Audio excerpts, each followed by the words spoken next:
மழை பெஞ்சதுனாலே போதும் இந்த கிராமப்புறங்களில் வந்து அங்கங்கே தண்ணி தேங்கி கிடக்கும், குட்டைகளாக தேங்கி கிடக்கும். அதை பார்த்த உடனே என்ன பண்ணுறாங்க, திறந்த வெளியில் மலங்கழிக்க ஆரம்பிச்சிடுறாங்க.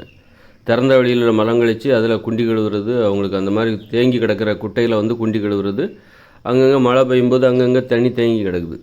உடனே அதில் போய் அவங்களுக்கு ஆயிருந்து குண்டி கழுவுனா தான் அவங்களுக்கு அது வரைக்கும் அவங்க கழிவறையில் மழை பெய்யாத வரைக்கும், தண்ணி தேங்காத வரைக்கும் வீட்டில் கழிவறையில் வந்து மலங்கழிச்சிக்கிட்டு இருந்திருப்பாங்க ஒரு கழிவறைக்குள்ளே. அதுக்கப்புறம் பார்த்தா மழை பெஞ்ச உடனே அங்கங்கே தண்ணி தேங்கினோடனே அவங்களுக்கு அப்படி ஒரு ஆசை, திறந்த வழியில் வந்து மலங்கழித்து குண்டி கழுவணும்னு ஒரு ஆசை. திறந்த வழியில் வந்து அப்போ பார்க்குறவங்களுக்கு அது அருவருப்பாக இருக்குதுல்ல. ஒரு நம்ம மக்கள் வந்து பார்ப்பாங்க, அப்போ தூரமாக, அப்போ வந்து அவங்களுக்கு வந்து ஒரு அருவருப்பு ஏற்படுது. அப்போ வந்து எச்சி துப்ப வேண்டியிருக்கு. ஒரு சமூகம் எப்படி அருவருப்பான பிறருடைய மனசில் அருவருப்பை ஏற்படுத்தணும், வெறுப்பை ஏற்படுத்தணும் அப்படிங்கிற எண்ணம் உடையவர்களுடைய செயல்கள், இந்த மாதிரி இவர்களுடைய செயல் வந்து பிறருடைய மனதில் அருவருப்பை ஏற்படுத்துகிறது, வெறுப்பை ஏற்படுத்திட்டு பார்க்குறக்கே பயமாக இருக்குது.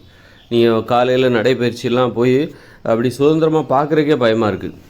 அங்கங்கே எவனா ஒருத்தர் மலம் கழிச்சிக்கிட்டு அங்கங்கே இருக்கிறாங்க, தேங்கி கிடக்கிற குட்டையில் குண்டி கழுவிட்டு. அப்போது பார்க்குறக்கே நம்ம பார்வையை கட்டுப்படுத்தி அந்தளவுக்கு ஒரு அந்த வெறுப்பை ஏற்படுத்துகிற, அருவருப்பை ஏற்படுத்துறது. அதனால் என்றைக்குமே மலம் கழிப்பதுன்னா அது வந்து ஒரு அறைக்குள்ளே தான், கழிவறைக்குள்ளே தான் கழிக்கணும். இப்போ வந்து கழிவறை, கடந்த காலத்துலலாம் கழிவறை கிடையாதே அப்படின்னு நம்ம நினைக்கிறோம். கழிவறைங்கிற கிடையாமல் இருக்கலாம், ஆனால் திறந்த வழியாக இருக்கலாம். ஆனால் சுற்றி வந்து ஒரு பசுமை வேலிகளை உருவாக்கி கொள்ள வேண்டும். இங்கே தான் நீ மலம் கழிக்கணும், இது மலம் கழிப்பதற்கான இடம் அப்படின்னு சொல்லிட்டு இயற்கையோடு இணைஞ்ச மனுஷ வாழ்க்கையில் கூட இப்போ நான் வடிவமைத்த அந்த வரைபடத்தில் கூட எப்படி அந்த மலம் கழிப்பதற்கான ஏற்பாடு எப்படி ஏற்படும்னா, நீ கண்ட இடத்துல கழிக்கக்கூடாது. ஏன்னா இயற்கையோடு இணைஞ்ச மனுஷ வாழ்க்கை 2040 வரப்போகுது. இந்த இயந்திர அறிவியல் உலகம் செயலிழக்க போகுது. இப்போ நாம் பயன்படுத்தி இருக்கிற 800, இப்போ உலகத்தில் 800 கோடி பேர் இருக்கிறான்.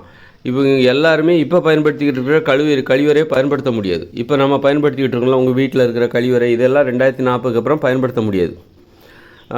பயன்படுத்த முடியாதுன்னா என்ன அர்த்தம், நாமெல்லாம் வந்து திறந்த வெளியை நோக்கி போயிடுவோம், விவசாயம் பார்க்குறதுக்கு போயிடுவோம். விவசாயம் தான் இனிமேல் நமது வாழ்வாதாரம். அப்படிங்கும்போது அங்கே வந்து நீ ஒரு கழிவறையை ஒருவேளை உருவாக்குனாலும் சப்போஸ் அதில் வந்து செப்டி டேங்க் நிறைஞ்சு போச்சு அல்லது ஏதோ ஒரு பிரச்சனைனா நீ அதை பராமரிக்க முடியாது. கட்டி வேணால் வச்சுக்கலாம், ஒரு 50 வருஷத்துக்கு கட்டி வேணால் வச்சுக்கலாம்.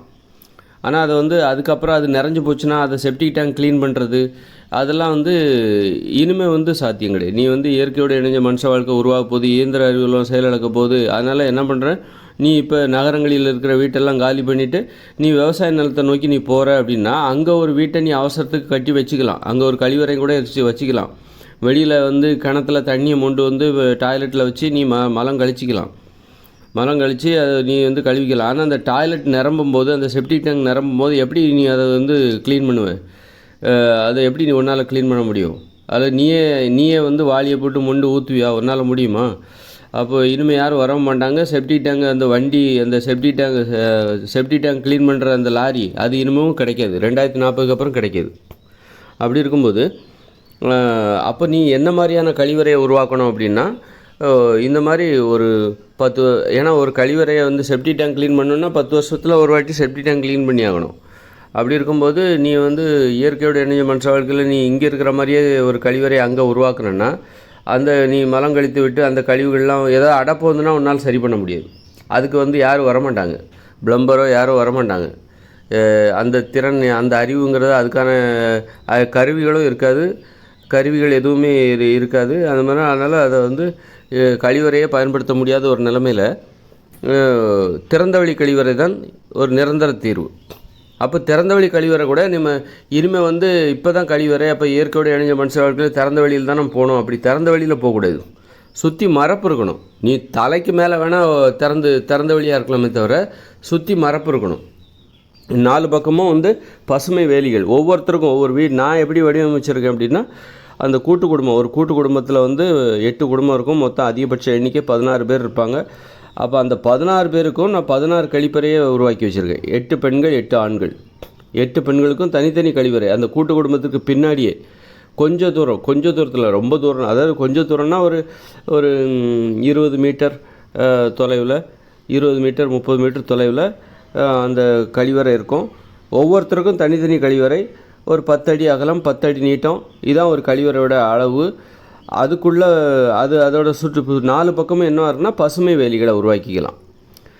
அல்லது நம்ம இப்போ நாம் தான் திட்டமிட்டு ஒரு குடியிருப்பு எனது வரைபடத்தின்படி நீங்கள் திட்டமிட்டு ஒரு ஊரை வடிவமைக்கிறீர்கள் என்றால் அப்போ நீங்கள் என்ன பண்ணிக்கலாம், வடிவமைக்கிறீங்க அப்படின்னா அப்போ நீங்கள் 4 பக்கமும் சுவர் எழுப்பிக்கலாம். மேலே எதுவும் கூறப்பட வேண்டிய அவசியம் கிடையாது.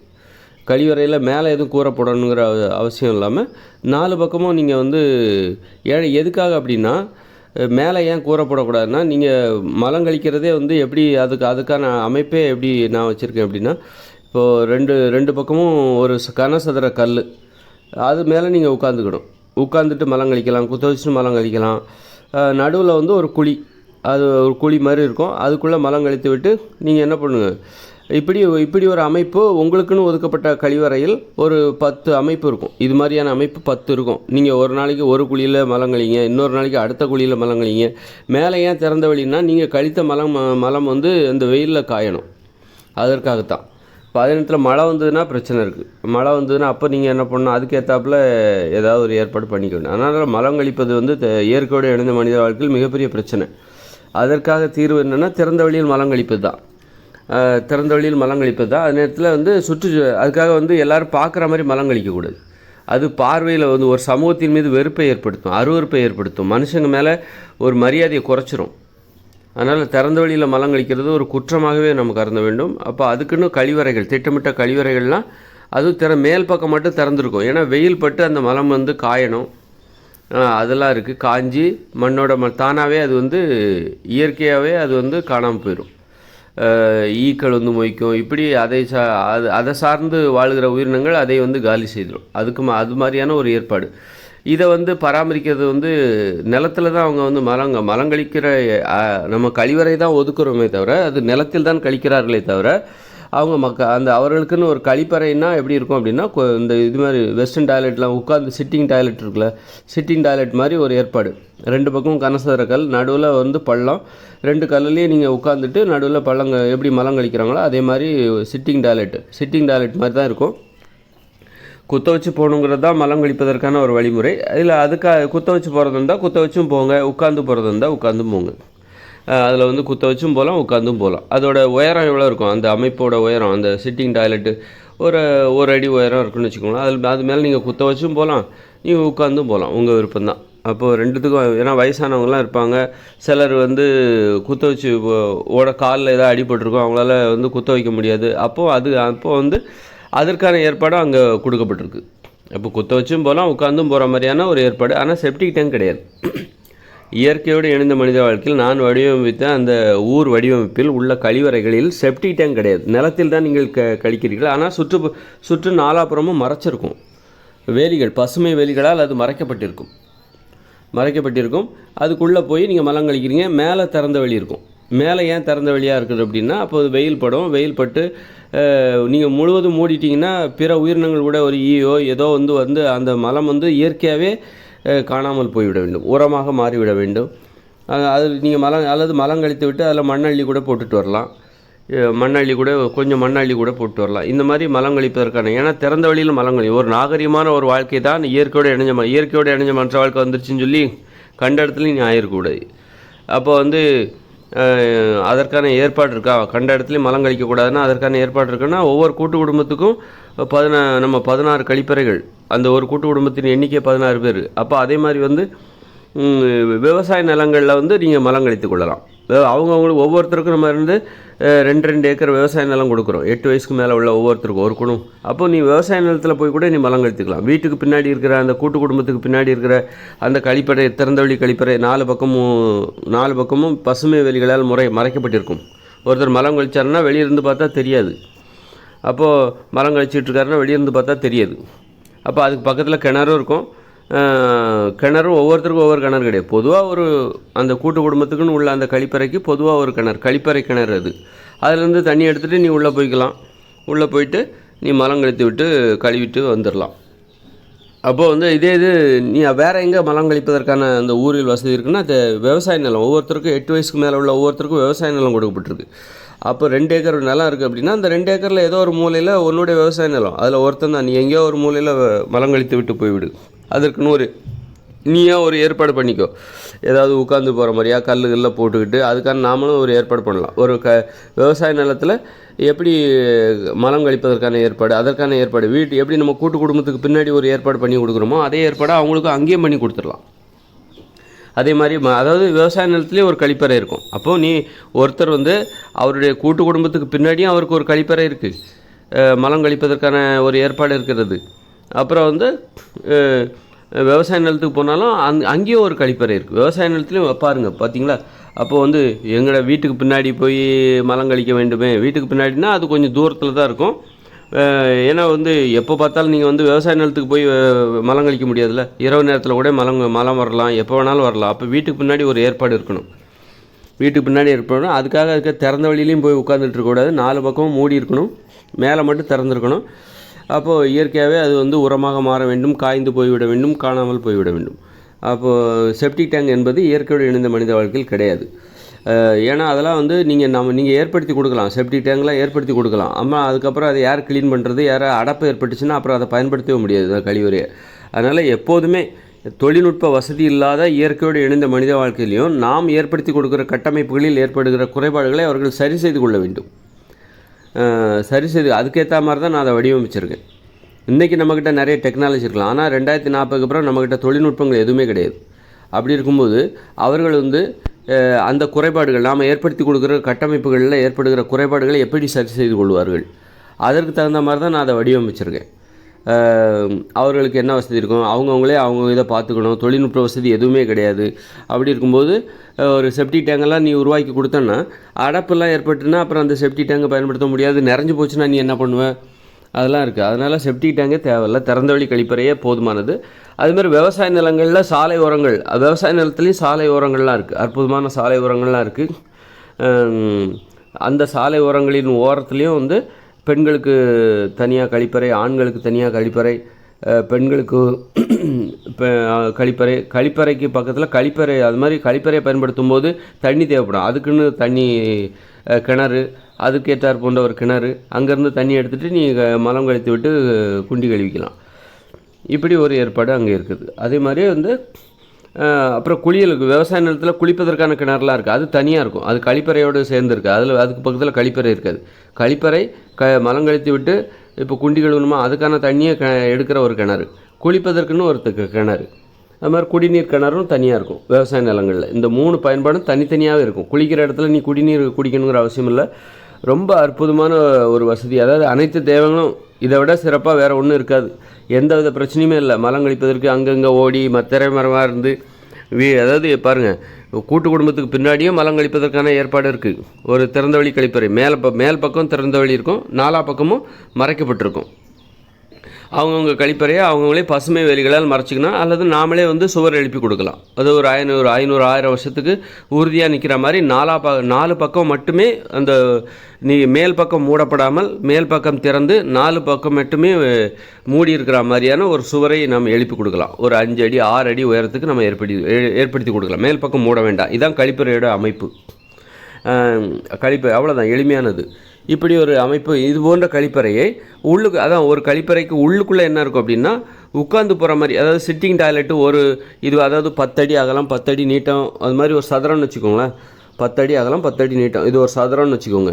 இந்த சதுர பரப்பளவில் சிட்டிங் டாய்லெட்டு நீங்கள் வீட்டில் பார்க்குறீங்களா, வெஸ்டர்ன் டாய்லெட், சிட்டிங் டாய்லெட்டு, அது ஒரு 5-6 இருக்குதுன்னு வச்சுக்கோங்களேன். இந்த 10 அடி நீட்டம் 10 அடி அகலம் பரப்பளவில் சிட்டிங் டாய்லெட்டு ஒரு 5 டாய்லெட் இருக்குது.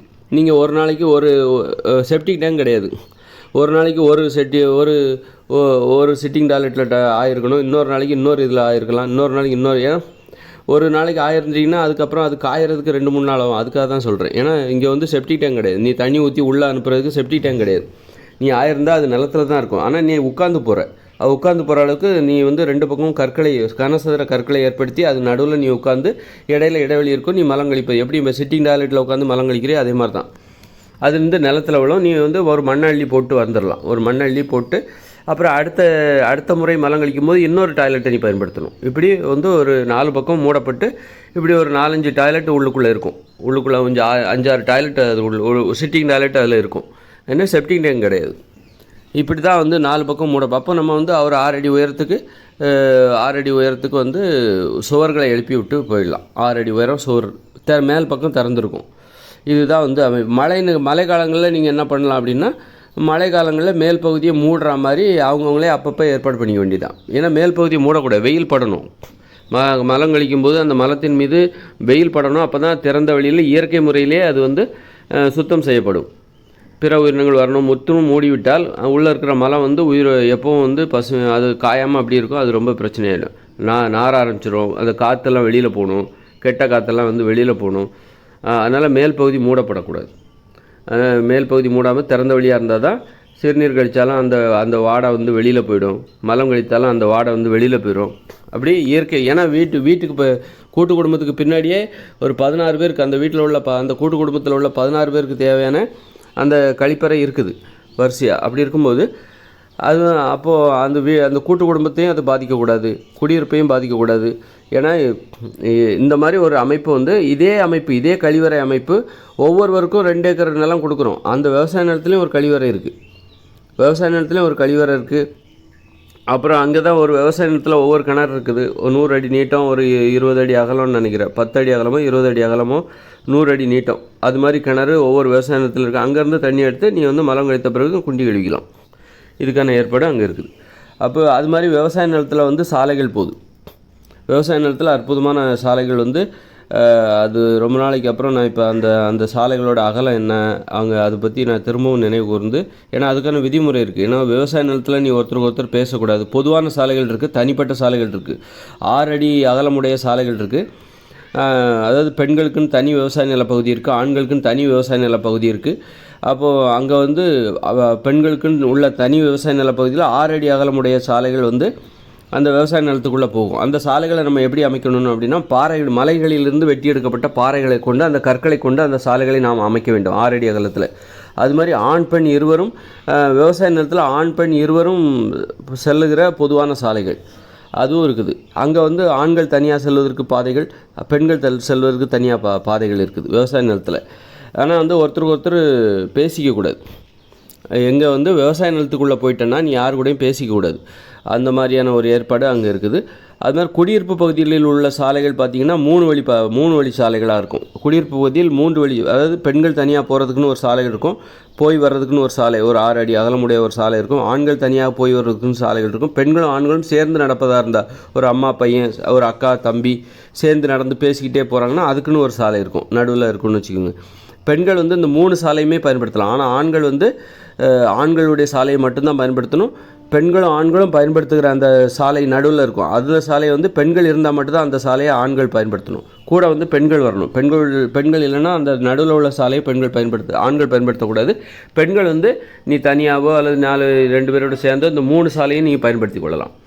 இப்படி இந்த சாலைகள் அத்தனையும் மலைகளிலிருந்து வெட்டி எடுக்கப்பட்ட கற்களை கொண்டு நாம் அமைத்தால் அது ஒரு 500-1000 வருஷத்துக்கு அப்படியே இருக்கும். இந்த இந்து கோயில்கள்லாம் எப்படி இருக்குது, அது இந்து கோயில்களில் வந்து பார்த்திங்கன்னா அந்த தரைப்பரப்பளவு பார்த்திங்கன்னா அந்த மலைகள்லேருந்து வெட்டி எடுக்கப்பட்ட கற்களை கொண்டு தான் அவங்க அந்த தரைப்பரப்பளவு போட்டிருப்பாங்க.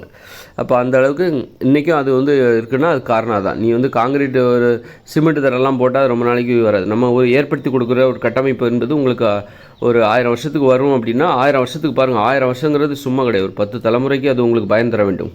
பாறைகளாகவே இருக்க போகுது அப்படின்னா அந்த பாறைகள் சொல்ல முடியாது. பாறைகள் நம்ம தரையில் போடுற பாறைகள் புற்கள்லாம் வளர்ந்து அந்த புற்கள்லாம் வந்து பாறைகளை உடைக்கிறதுக்கு வாய்ப்பு இருக்குது. அவங்க அதை பராமரிக்கணும். அதை அப்படியே விட்டுட்டாங்கன்னா அது இப்போ செடிகள்லாம் வளர்ந்து அந்த பாறையை உடைக்காத அளவுக்கு அவங்க அதை பராமரித்தாங்கன்னா அது அவங்களுக்கு ரொம்ப நாளைக்கு பயன் தரும். ஏன்னா அதுவும் வேலை. நம்ம கட்டி கொடுக்குற கட்டமைப்பை அவங்க பாதுகாக்கணும், பராமரிக்கணும். அப்போ தான் அது அவங்களுக்கு இருக்கும். இல்லை சும்மா வந்து ஏனதானு விட்டாங்கன்னா நாம் நம்ம பாறைகளால் ஏற்படுத்தி கொடுக்குற கட்டடங்கள்னால் என்ன, ரொம்ப எளிமையான கட்டடங்கள் தான். ஏன்னா எந்த தொழில்நுட்பமும் இல்லாத காலத்துலேயும் அவங்க அதை பராமரிக்கணும், பாதுகாக்கணும். அந்த மாதிரியான கட்டமைப்பு தான். ஒரு வீடுனாலே என்னென்னா ஒரு 7-8 அடி உயரம், மேலே மேற்கூரை, அவ்வளோதான். 7-8 அடி உயரத்தில் இருக்கணும், மேற்கூரை, அவ்வளோதான் ஒரு வீடு. கட்டமாக ஒரு கட்டடத்தை கட்டி கொடுக்குறோம். ஒரு ஜன்னல் ஜன்னல், வாசல், அவ்வளோதான். கட்டமாக இது மாதிரி பெட்டி பெட்டியாக நம்ம கட்டடங்களை கட்டி கொடுக்குறோம். இப்போ புரிஞ்சிருக்குன்னு நினைக்கிறேன். அதாவது பெட்டி பெட்டியாக கட்டமாக நம்ம வந்து கட்டடங்களை கட்டுகிறோம். ஒரு வீட்டோட அகலம் என்ன 10 அடி அகலம், 10 அடி நீட்டம், அந்த மாதிரி கூட வச்சுக்கலாம். இன்னும் குறைவாக கூட வச்சுக்கலாம். இன்னும் 10 அடி ஒருத்தர் கால் நீட்டி 2 பேர் படுத்துக்கிற மாதிரி ஒரு அறை, அவ்வளோதான். 2 பேர் படுத்துக்கணும். ஆனால் ஒருத்தர் தான், ஒரு வீட்டில் ஒருத்தர் தான் படுத்துக்கணும். தனித்தனியாக தூங்கும்போது தனித்தனியாக தூங்கணும். அதெல்லாம் முக்கியமாக இருக்குது. அதனால் அப்படி இருந்தாலும் நம்ம வந்து ஒரு 2 பேர் சகஜமாக படுத்துக்கணும்னா 10 அடி அகலம் கூட தேவையில்லை. ஒரு 8 அடி அகலம், 8 அடி நீட்டம் கூட இருந்தால் கூட போதுமானது. அதில் அந்த மாதிரி பெட்டி பெட்டியாக கட்டமாக நம்ம வந்து கட்டடங்களை கட்டி கொடுக்குறோம். இப்படி தான் ஒரு புதிய உலகை உருவாக்குறோம். அதனால் ரொம்ப அழகுபடுத்திக்கிட்டு மொசைக் டைல்ஸ் அந்த மாதிரிலாம் நம்ம ஒன்று போடுச்சு. எதுக்காக? உறுதியில் தான் நம்மளுடைய கவனம் செலுத்தணும். நாம் எதில் கவனம் செலுத்தணும்னா அது 1000 வருஷம் வரைக்கும் உனக்கு பயம் தருமா, அதை மட்டும் நீ பாரு. ரொம்ப அழகுபடுத்திக்கிட்டு அதெல்லாம் சொல்லலை நான், அதெல்லாம் சொல்லலை. 1000 வருஷத்துக்கு பயன் தருமா, அந்த மாதிரியான ஒரு கட்டமைப்பை உன்னால் உருவாக்கி தர முடியுமா அப்படிங்கிறத மட்டும்தான். இப்போ வந்து ஒரு கட்டடம் கட்டுறோம், அது எக்காலத்துலேயும் இடிஞ்சு உள்ளுக்குள்ளே விடக்கூடாது. அப்புறம் என்ன பண்ணலாம்?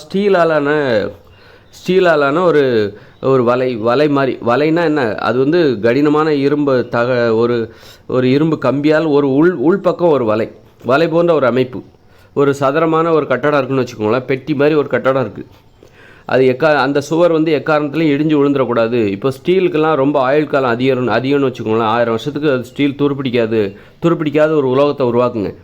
அந்த உலோகத்தை வச்சு உள்ளுக்குள்ளே ஒரு கட்டடத்தை நீங்கள் கட்டி கொடுக்குறீங்க அப்படின்னா அந்த கட்டடத்தை, அதாவது அதோட அளவே பார்த்தீங்கன்னா 8 அடி அகலம், 8 அடி நீட்டம், இவ்வளோ தான். இதுதான் ஒரு வீட்டோட அளவு. ஜன்னல் வச்சுருங்க. ஜன்னல் வெளிக்காற்று உள்ளே வந்து போகணும். ஜன்னல் அதில் நீங்கள் வந்து கம்பி வைங்க, கம்பி வைக்காமல் போங்க. கம்பி கூட வச்சுக்கோங்க. மேல் பக்கம் மூடி தான் இருக்க போது, வாசல் இருக்க போது. வாசலில் வந்து நீங்கள் மரக்கதவு வைங்க. அது எத்தனை நாளைக்கு வரும் வராமல் போகும் அது சொல்ல முடியாது, அது உறுதியாக சொல்ல முடியாது.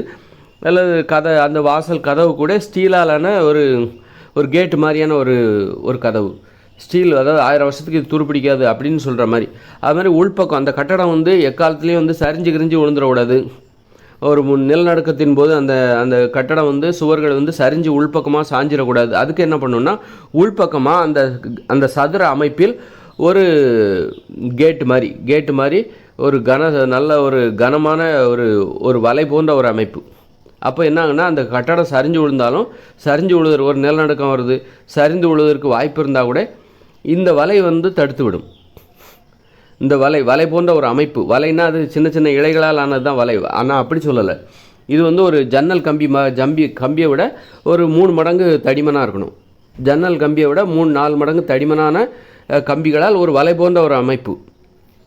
அந்த அறையில் ஒரு வீட்டை நம்ம கட்டி கொடுக்கும்போது உள்பக்கமான அதை வந்து தாங்கி பிடிக்கிற மாதிரி அந்த சுவர்கள் உள்பக்கமாக சரிஞ்சிடக்கூடாது என்பதற்காகவே நம்ம வந்து உள்பக்கம் என்பது ஒரு 1000 வருஷத்துக்கு துருப்பிடிக்காத ஒரு ஸ்டீலில் எனக்கு தெரில, அது உங்களுக்கு தெரியுமான்னு பாருங்கள். அது உங்களுக்கு தான் தெரியும், எனக்கு தெரியாது. அப்போ நான் என்ன பண்ணேன், நான் சொல்கிறேன், ஒரு 1000 வருஷத்துக்கு இது துருப்பிடிக்கவே கூடாது. இப்போ 1000 வருஷத்துக்கு துருப்பிடிக்காத விடானா 2000 வருஷம் கூட இருக்கலாம். அப்போ உள்பக்கம் என்ன பண்ணால் ஒரு வலை போன்ற ஒரு அமைப்பை ஏற்படுத்தி தான் வெளிப்பக்கம் நீங்கள் கட்டடத்தை கட்டுறீங்க. அப்போ வந்து எக்காரணம் கண்டும் இந்த சுவர் வந்து மேல் பக்க சுவர் இடிஞ்சு உள்பக்கம் விழாது. நம்ம வந்து கட்டடத்தை கட்டு. அப்போ இந்த வலை போன்ற அமைப்பு கண்டிப்பாக தேவைங்க. ஏன்னா இப்போ நம்ம உள்பக்கம் ஒரு வலை போன்ற ஒரு அமைப்பு, அதாவது ஜன்னல் கம்பியை போல் ஒரு 4-5 மடங்கு தடிமனாக இருக்கணும். அது துருப்பிடிக்கக்கூடாது. 1000 வருஷத்துக்கும் அப்படியே இருக்கணும். அப்போ அந்த மாதிரி அதை என்ன பண்ணணும், ஒரு கட்டடத்தை கட்டுறீங்க, பெட்டி மாதிரி ஒரு கட்டடத்தை கட்டுறீங்க. அதுக்கு ஜன்னல் இருக்கணும். அதோட அளவே சின்னதாக தான் இருக்கணும். 8 அடி அகலம், 8 அடி நீட்டம், இவ்வளோ தான். அதில் ஒரு 2 பேர் படுத்துக்கலாம்ல, 2 பேர் படுத்துக்கலாம். அந்த மாதிரியான ஒரு கட்டடத்தை கட்டிட்டு இப்படி தான் நம்ம வந்து ஒரு 800 கோடி கட்டடத்தை கட்டணும்.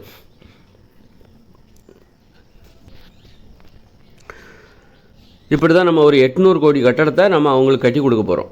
இந்த உலகத்தில் 800 கோடி பேர்னா 800 கோடி பேர், இன்னொரு 2040 1000 கோடி கூட ஆகலாம். அப்போ 1000 கோடி கட்டடம், 1000 கோடி வீடு, இதை விட அதிகமான கூட தேவைப்படும் பாருங்கள். அப்போ நம்ம கட்டி கொடுக்க ஒரு புதிய உலகையை உருவாக்குறோம். ஆனால் அதுக்குள்ளே இருக்கிற கட்டமைப்புகள் பார்த்திங்களா எவ்வளோ எளிமையாக இருக்குது பார்த்திங்களா. இதெல்லாம் ஈஸியாக பண்ணிடலாம்.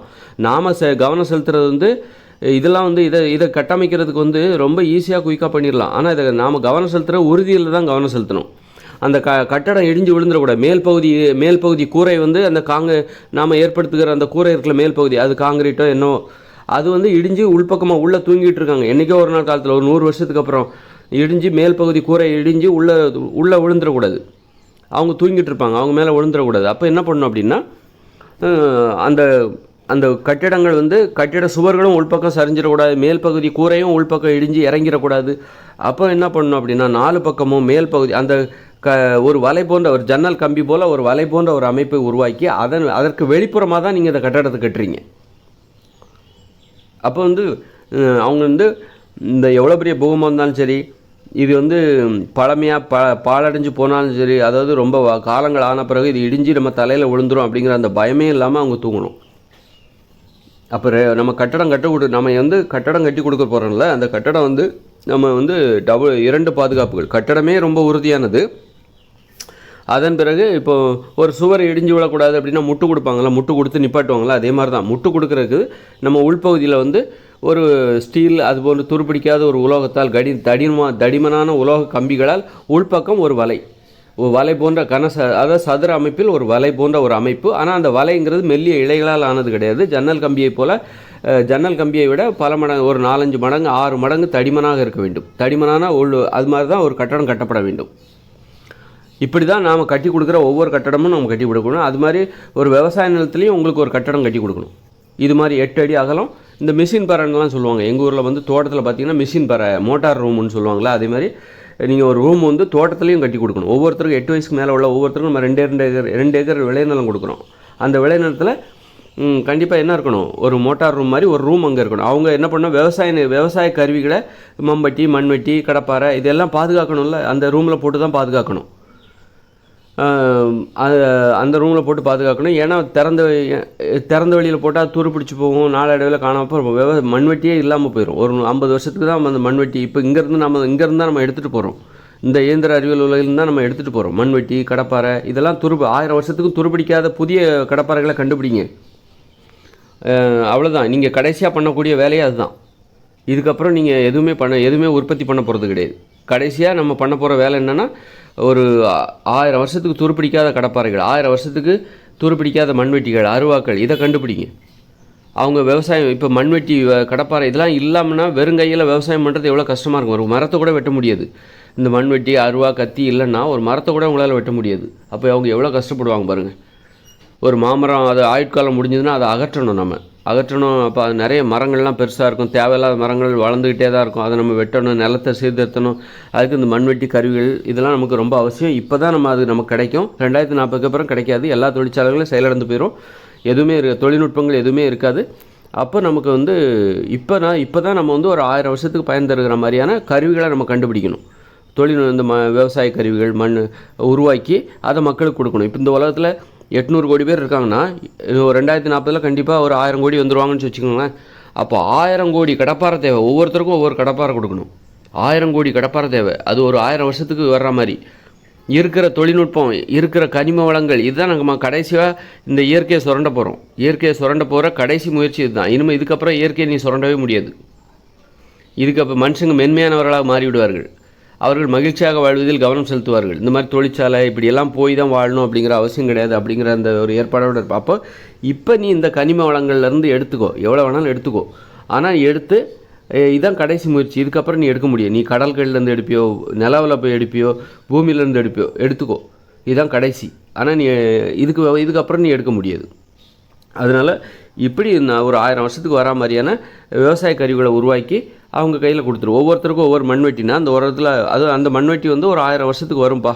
இரும்பு கைப்பிடியாலான மண்வெட்டி. ஆனால் அந்த இரும்பு வந்து அவ்வளோ ஈஸியாக துருப்பிடிக்காது. 1000 வருஷத்துக்கு வரும். துருப்பிடிக்கவே பிடிக்காது. 1000 வருஷத்துக்கு வரும் அது அப்படின்னா அந்த மாதிரியான மண்வெட்டியை உருவாக்கி அவங்க கையில் கொடுத்துட்டு, அது மாதிரி மண்வெட்டி, கத்தி, அருவா, ஈட்டி அவங்க சண்டைலாம் போட மாட்டாங்க. அவங்க வந்து விவசாயம் இந்த மாதிரி விவசாயத்தை பண்ணுறதுக்காக தான், விவசாயம் பண்ணுறதுக்கு அவங்க தினசரி வாழ்க்கையில் பயன்படுத்துவதற்கு அது மாதிரி வந்து பிரியாணி அண்டா, அது மாதிரி அண்டாலாம் வந்து தொட்டி மாதிரி பயன்படுத்திக்கலாம். தண்ணியை பிடிச்சி வச்சுக்கிறது.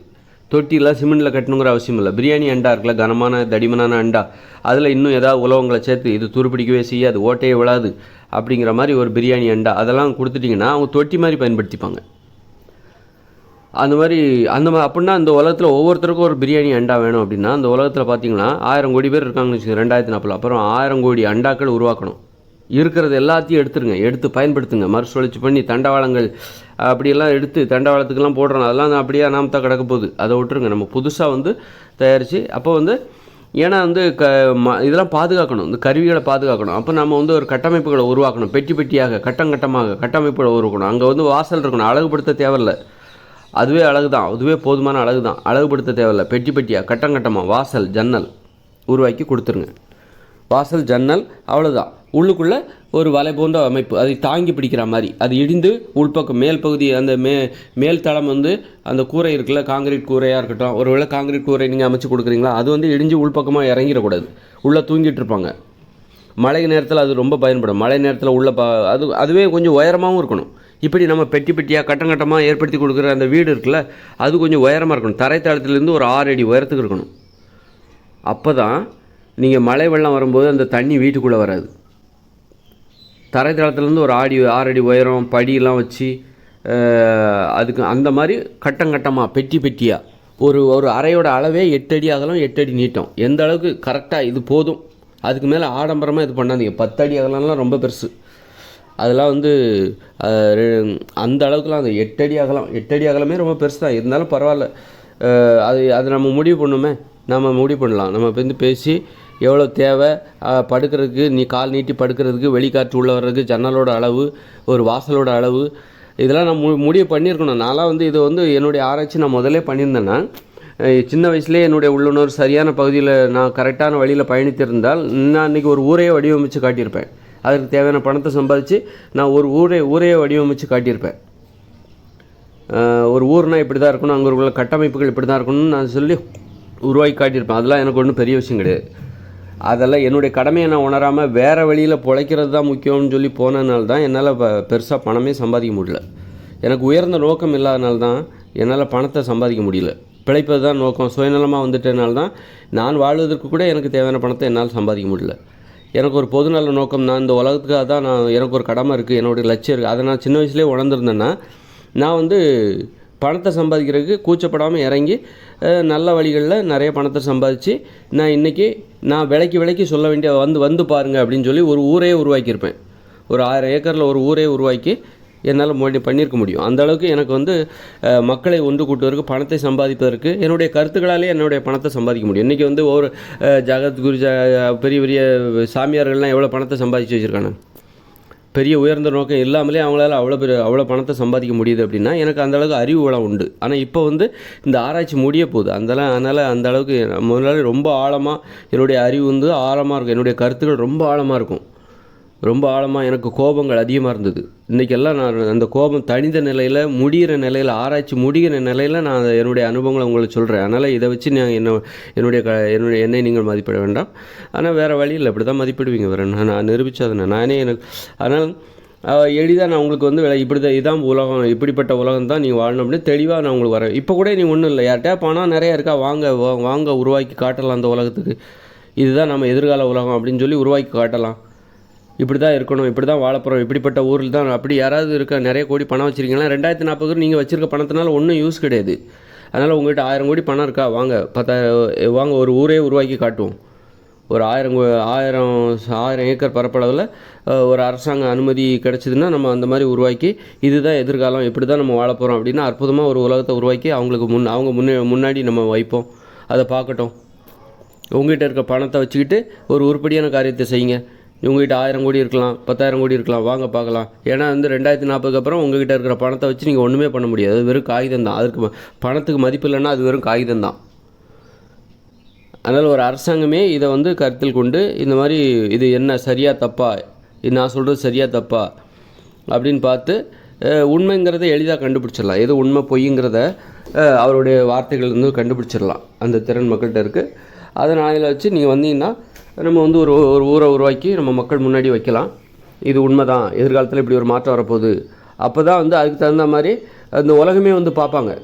இந்த உலகத்தில் உள்ள அத்தனை பேரும் வந்து பார்ப்பாங்க, எதிர்கால உலகம் இப்படி தான் இருக்க போகுது, இப்படிப்பட்ட பகுதியில் தான் நம்ம வாழ போகிறோம் அப்படின்னு சொல்லிட்டு எல்லாருமே வந்து அதை பார்வையிடுவாங்க. அதற்கான ஒரு கண்டிப்பாக அப்படி ஒரு முன்மாதிரியான ஒரு ஊரை வடிவமைத்து நாம் வைக்க வேண்டும். பக்கத்து ஒரு ஊரை மட்டும் வடிவமைக்கக்கூடாது. பக்கத்து ஊர், பக்கத்தில் 4 பக்கமும் ஒரு ஊர், ஒரு ஊர் இருக்குன்னா அப்போ பக்கத்து ஊர், ஒரு பக்கத்து ஊர்னால் எப்படி இருக்கும், அதையும் நம்ம காட்டணும். கிட்டத்தட்ட ஒரு 4000 ஏக்கர் பரப்பளவு நமக்கு தேவைப்படுகிறது. 4000 ஏக்கரா இன்னும் அது வந்து எவ்வளோன்னு தெரில, கணக்கிடணும். நான் ரொம்ப நாளாக அதை பற்றி பேசாமலே விட்டதுனால எனக்கே மறந்து போகுது. பார்த்தீங்களா, ஒரு கண்டுபிடிப்போட அருமையை பார்த்தீங்களா, கண்டுபிடிப்பாளனுக்கே மறந்து போகுது. தொடர்ந்து அதை நினைவில் வச்சுக்க முடியல. அதுக்காக தான் பதிவு பண்ணுறோம் கண்டுபிடிப்புகள் பற்றி. ஏன்னா அதை கடந்து போகும்போது அதை பதிவு பண்ணிட்டோம், அவ்வளோதான். திரும்ப அதை எப்போவுமே திரும்ப நினைவுபடுத்த வேண்டியிருக்கு. ஒரு கண்டுபிடிப்பு வருங்க, இப்போ நான் சொல்லலைன்னா எனக்கே தெரிய மாட்டேங்குது. நான் கண்டுபிடிச்ச கண்டுபிடிப்பு அதை நான் சொல்லலை அப்படின்னா அந்த உலகத்தில் ஒரு சாலையோட அளவு எப்படி இருக்கும், என்ன இருக்கும் அப்படின்னு சொல்லிட்டு எனக்கே தெரிய மாட்டேங்குது. அதோட அருமையை முதல்ல புரிஞ்சுக்கோங்க.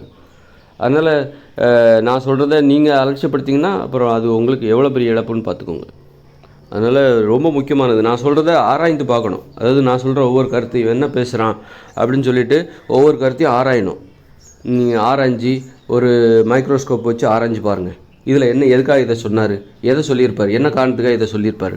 அந்த அளவுக்கு ரொம்ப அரிதான தகவல், அரிதான ஒரு விஷயம், ஒரு அரிதான மனுஷனும் கூட நான்.